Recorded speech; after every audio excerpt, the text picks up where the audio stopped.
Olá pessoal, tudo bom? Vamos de leitura da Bíblia hoje. Meu nome é Raquel e a gente vai ler o livro de Mateus. Vamos continuar o livro de Mateus.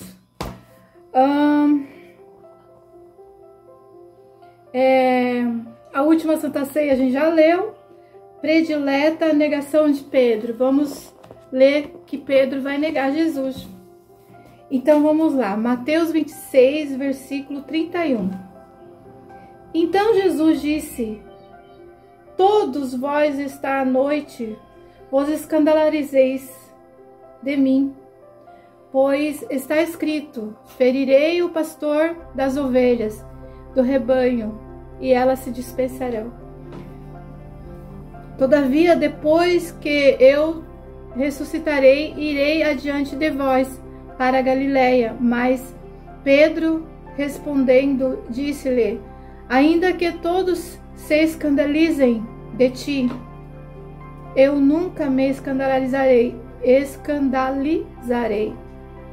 Disse-lhe Jesus: em verdade te digo que esta noite, antes que o galo cante, 3 vezes me negará.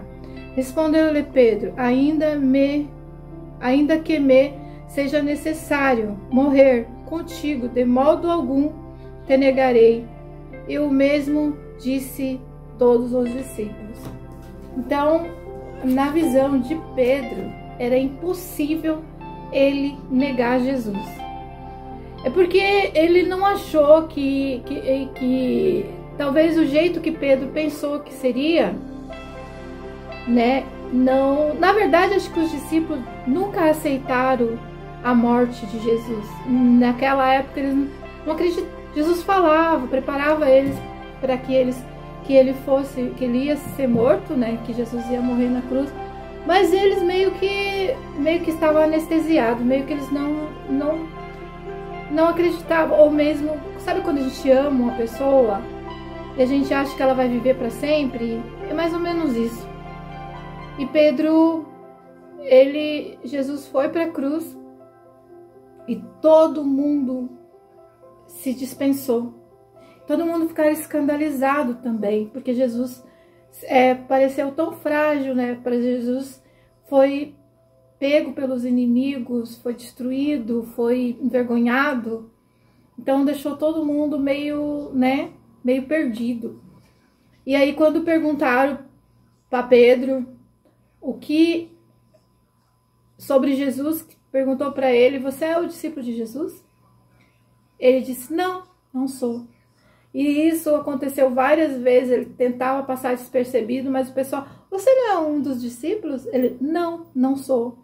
Ah, você não é um dos discípulos? Ele: não sou. Então ele negou Jesus 3 vezes. E Deus ainda deixou um sinal para ele lembrar que ele ia negar, que foi quando o galo cantou. E ele lembrou das palavras de Jesus. Mas Jesus, antes disso, Jesus tinha falado para ele que ele ia interceder a Deus pela alma dele. Então Jesus já deixou. Sabe aquela história que quando Deus avisa, ele já dá o livramento? Quando acho que alguém fala assim: revela, vai acontecer isso e isso na tua vida. Mas quando Deus revela, Deus já traz o livramento, porque ele está só avisando para você vigiar e orar. E era o que Jesus fez para Pedro: vigia, Pedro, presta atenção, ora, né? Então vamos lá para mais um capítulo da palavra de Deus, no Mateus 26, versículo 36.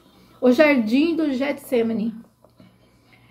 Então foi Jesus com eles em um lugar chamado Getsemane e disse aos discípulos: sentai-vos aqui, enquanto eu vou ali orar. E levando contigo Pedro e os 2 filhos de Zebedeu. Os 2 filhos de Zebedeu eram Tiago e André, eu acho. Começou a entristecer-se e a angustiar-se. Então lhe disse: a minha alma está triste até a morte. Ficai aqui e vigiai comigo. Então Jesus levou os 2 discípulos Eu estou em dúvida se era André ou era João. Mas enfim, ele levou dois discípulos para orar junto com ele. Chegando lá para orar, uma angústia tomou conta de Jesus. E eles falou: ficai aqui comigo, vigiai comigo. E adiantando-se um pouco, prostrou-se com o rosto em terra e orou, dizendo: meu Pai, se é possível, passa de mim esse cálice.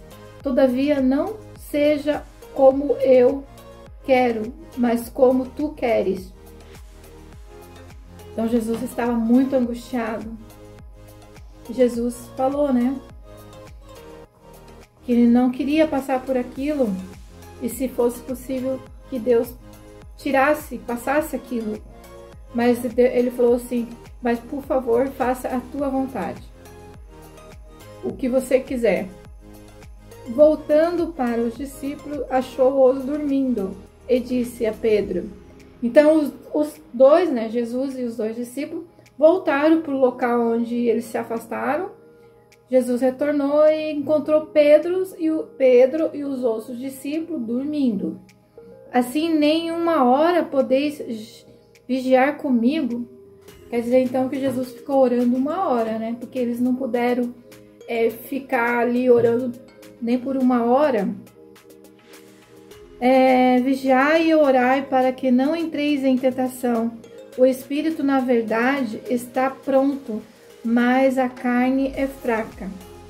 Então, o que quer dizer? Vigiar, Jesus estava falando que era oração, né? Então a gente tem que vigiar e orar para não entrar em tentação. Retirando-se mais uma vez, orou dizendo: Pai, meu Pai, se esse cálice não pode passar sem que eu beba, faça-se a tua vontade. Então Jesus orou para que o cálice passasse. Porém, Jesus viu que Deus não respondeu. Ele falou assim: então eu entendi que não é para passar. Então ele falou assim: então que se faça a tua vontade. Voltando outra vez, achou-os dormindo, porque seus olhos estavam carregados.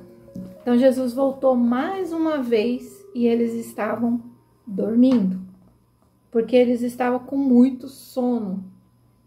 Deixando-os novamente, foi orar. Meu Deus, Jesus realmente estava realmente estava inquieto, realmente ele estava angustiado e realmente ele queria que o Pai ajudasse ele.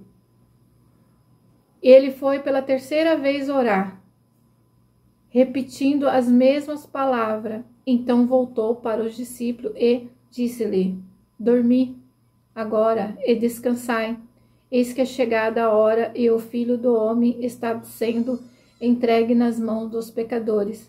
Levantai vós, vamos-nos, eis que é chegado aquele que me traiu, que vai me trair. Então Jesus falou bem assim. Ele orou 3 vezes, Deus não respondeu, não passou aquilo dele. Ele falou assim: então tá, beleza, então é chegada a minha hora, então vai ser agora. E já tá chegando Judas, né, que ia trair Jesus, já tá chegando aí com os caras para levar Jesus e ele vai ser entregue aos pecadores, aos malfeitores, para eles fazer tudo que eles fizeram com Jesus, né? Jesus foi entregue a eles. Então, vamos para mais um livro, mais um capítulo aqui, e ainda não terminamos ainda. Nossa, ainda tem muito aqui. Gostaria de terminar, mas não dá ainda para terminar. Vamos à traição de Jesus. 26:47.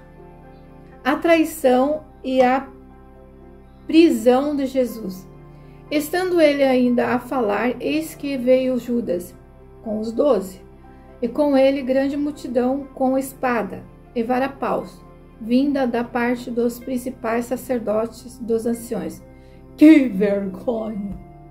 Os caras, para pegar um homem de Deus, para pegar um, que era Jesus, vieram uma multidão com vara, com pau, com espada, com os soldados romanos, tudo para pegar Jesus.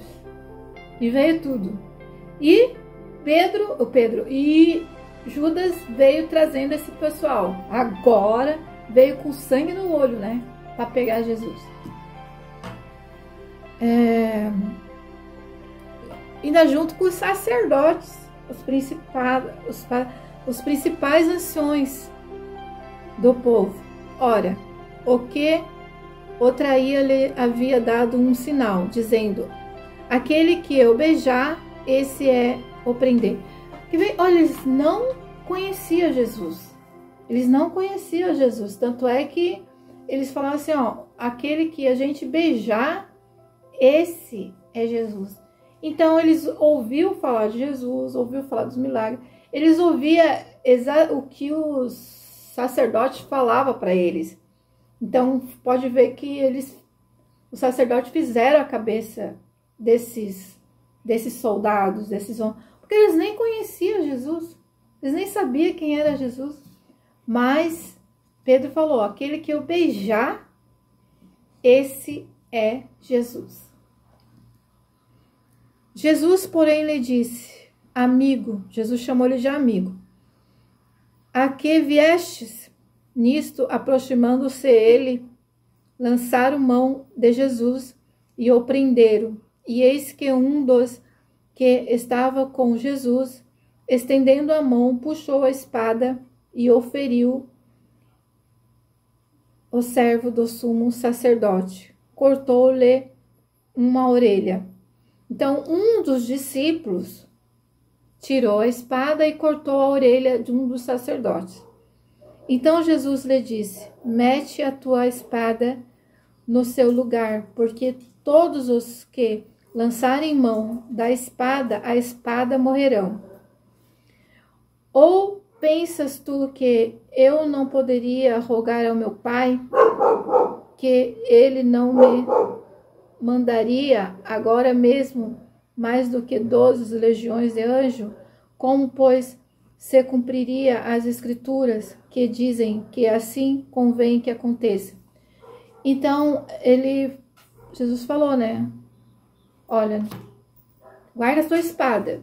Não, porque se eu quisesse, eu clamava a Deus, chamava a Deus e trazia todos os anjos aqui e dava fim em tudo isso aqui.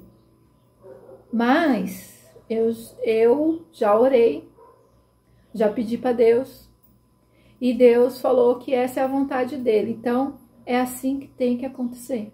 Então, assim vai acontecer. Eles vão pegar eles vão fazer o que eles quiserem comigo agora, porque eu estou entregue aos malfeitores.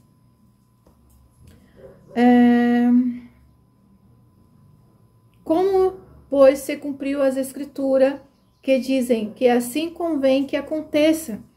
Disse Jesus à multidão: aquela hora saíste com espadas e varapaus para me prender. Como um salteador, todos os dias estava eu sentado no templo ensinando e não me prendestes. Mas tudo isso aconteceu para que se cumprisse as escrituras dos profetas. Então, muitos profetas falaram sobre isso, né? Sobre a morte de Jesus, sobre isso que ia acontecer. E tudo que eles falaram está acontecendo, né? Então, todos os discípulos, deixando-o, fugiram. Então, agora que veio com os discípulos, falaram assim: não tem jeito, é isso que vai acontecer. É isso que vai acontecer. Essa é a vontade de Deus. Então, eles fugiram, deixando Jesus sozinho. Então, ficamos por aqui, pessoal, e até a próxima.